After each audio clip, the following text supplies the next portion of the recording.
All right. So we're back. It is the 31st of January, and we are back with turn number 12. So BFC here, and myself, as always, Supernova. We have a new book there. Could I see the cover, please? 14. So we will be reading that. More details when we on the fact. Anything you want to add? This could be an interesting round coming up because I think some action is pending. Oh, so just give you an overview of the board here. It is exactly the same as we left off.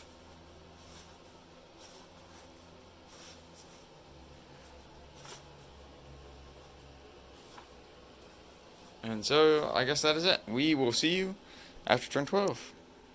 Well, turn 12 is over. Let me see the cover right there. Oops. So that's our book we're reading. Holger H. Herwig, The Marne 1914. That's a new book. And we have led BFC take the first fact. This chapter is called To the Marne. Despite Karl von Bülow's failure to exploit his total victory at St. Quentin, Army Supreme Command had every reason to believe that the campaign in the West had been won by late August. For nearly 3 weeks, its armies had steadily advanced, had blunted every enemy offensive, and had driven Joseph Joffre's armies ever deeper into France. From Nancy to Verdun, Namur to Charleroi, Guise to St. Quentin, and Mons to Le Cateau, the enemy seemed on the verge of collapse. Only occupation measures, the OHL informed Fritz Nieser, Baden's military plenipotentiary to Imperial headquarters, remained. On the morning of 4th September, advance guards of 2nd Army happily passed a road sign, Paris, 121 kilometers. By afternoon, another sign read Paris, 95 kilometers. So they were advancing on Paris fast. Alright. So, and Chuckles is over there. Chuckles? He is listening to the fact. Alright, so, what has happened in our grand turn 12? A lot happened, actually. It's pretty action-packed. The Austrians moved in and took Munich. Moved up and stopped the French in Bohemia. They tried to attack this British guy that was over there, but the British guy killed him. And that was it. The Germans then reinforced Ukraine a little bit, as always. Took some guys up there to Karelia. And actually, they withdrew a lot of guys to Berlin, but they left a few guys there in Kiel and actually retook it from the British. And moved their navy out to 5. Built some guys, and that's pretty much it. The French then opened the floodgates, and they poured into Berlin. So it's contested now. The guys from Ruhr came in and took out the forces from Kiel. So on the start of the next French turn, those mines will then be French. They also came up and destroyed the German Navy in 5. They slapped the Austrians and knocked them out of Munich. Pushed their train up. And they also took their guy from here and went bing bang and dropped him off in Mesopotamia. Snagged a quick $3. Moved the old battleship up and the... Oh, I should also say that the Austrians attacked this and lost. They took out an American submarine and damaged a French battleship. They moved it back here to be repaired and the full one up. Moved their transport away from the States, and that was pretty much it. The English then built some guys here in India. Pushed it up to Tatarstan, attacked these guys, knocked them down to size. Invaded Karelia. Lost a couple men, but they succeeded. And now we're on Moscow's doorstep. On 2 sides, I suppose. So we'll see what happens there. The one battleship did get damaged by the mines, so that's that. And got some guys there. That's pretty much it for them. The Ottomans sallied out their navy and against all surmountable odds won. It came down to a damaged Ottoman battleship versus 2 damaged American battleships, and the Americans blundered. So the Ottoman ship sits there, and the Italians are there to respond. The Ottomans, they took out some transports. Oh yeah, they did take out 3 American transports. So I'm sure that the Americans are not happy about that. But they do have plenty of transports. That was one thing the Americans were never short of, if anything. It's transports. The Italians then attacked Venice, lost 1 man, and actually finally broke through and did some surmountable damage onto the Austrians. Took out, what, 4 men, I think? Or 5 men, something like that. And moved their guys up. Built a dreadnought to, deal with the Ottoman threat. And that was pretty much it. Oh, the Ottomans also slapped the Americans around out of Transjordan. And they pushed up into Sebastopol.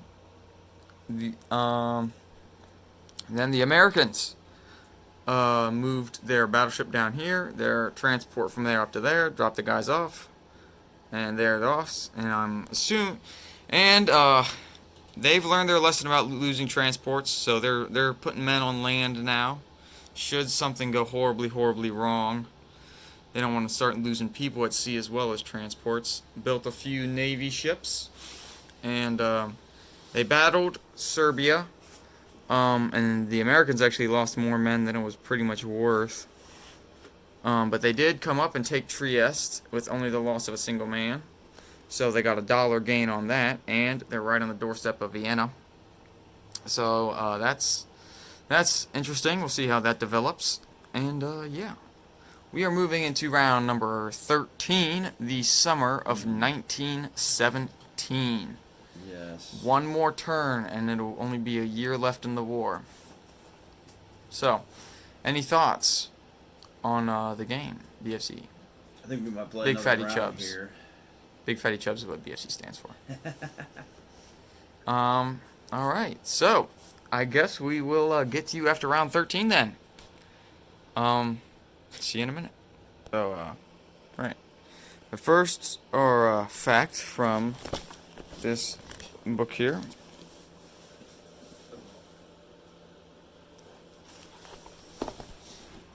Alright. As well, Joffre instructed the War Ministry to comb the depots and barracks of France for replacements for the 260,000 men killed, wounded, or ill at the front. It estimated the numbers to be a large minimum of 300,000 infantry, 30,000 artillery, and 20,000 cavalry recruits. But it would be weeks before they could be sufficiently formed into units, equipped, trained, and deployed.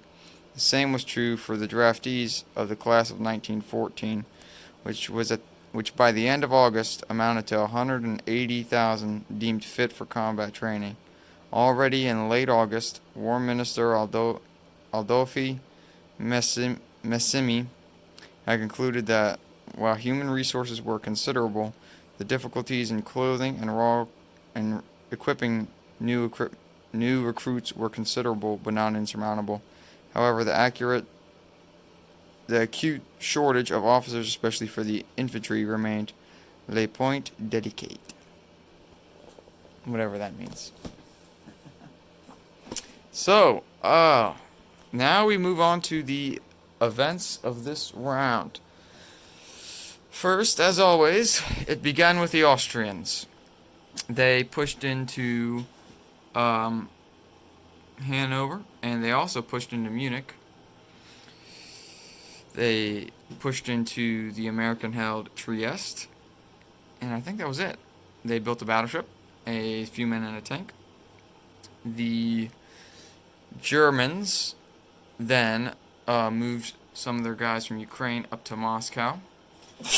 Built some men here in Berlin, and then launched the most pathetic, awful battle I've ever seen in my life. Where, I mean, you see, we both have fairly considerable armies there. I have a lot of tanks, a lot of artillery. He has a lot of men. And with everything, no one killed anyone. We both got 4 hits. That was it, with all our stacks of infantry. And thus, the tanks took care of everything. That was pretty terrible. Built more men, of course. And that was pretty much it for the Germans. The French then moved some reinforcements into Kiel and counterattacked. Kiel, which was a little more successful. They lost some fighters, though, and a few artillery. Moved their ships down. Moved their transport from 7 over to 9. Counterattacked, killed the Austrians in Hanover and in Munich, and pushed everybody up along the train, as you see.